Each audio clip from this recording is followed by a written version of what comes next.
welcome to my story time. Today I'm going to read Ducks in a Row. Ducks in a row. Max sat down. He put up his feet. He leaned back in his chair. Oh yes, he said. It's nice to relax. Max looked around. Brody was bringing in the newspaper. Dakota was warming Houran's feet. Bibi was singing the kittens to sleep. Everyone had something to do. Everyone except him. Said Max. What do I do around here? Sometimes he baked snacks, but he wondered if everyone liked them. Does anyone need me to do anything? Max asked. No one answered. Just then the doorbell rang. I'll get it, Max yelled. On the steps stood 3 plump ducks in a row. Aunt Pat, Aunt Dot, Aunt Flo, said Max. Max, could you take my bag? Said Aunt Pat. And my bundle, said Aunt Dot. And my box, said Aunt Flo. Of course, said Max. Max's aunts told everyone they were on their way south.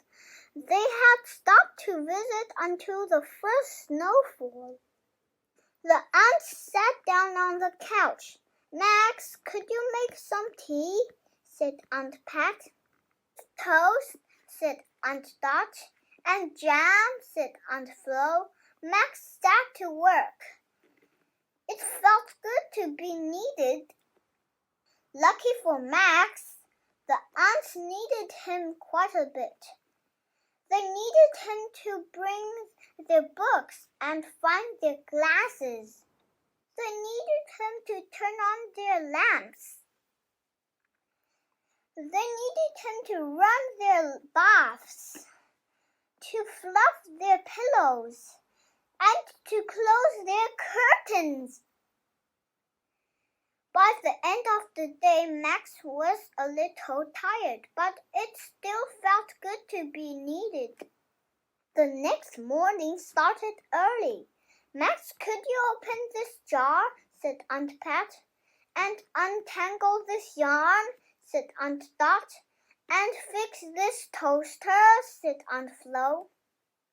The rest of the week, all Max heard was, Max, could you turn off the TV, pop some popcorn, change the channel, shuffle the cards, roll the dice, keep the score, pick a pumpkin, pick an apple, pick some flowers. Max went out to the garden. He wasn't sure how much more being needed he could take. Then he felt something, a snowflake. The first snowflake, he said. The very next day, Max said goodbye to Aunt Pat, Aunt Dot, and Aunt Flo. He was so tired, he could hardly wave. Max sat down. He put up his feet. He leaned back in his chair. Oh yes, he said, it's nice to relax. Then he heard Irene's voice. Max, could you? Oh no, thought Max. Max, could you use a blanket? Said Irene. Max nodded. And he fell fast asleep. Thanks for watching my story time.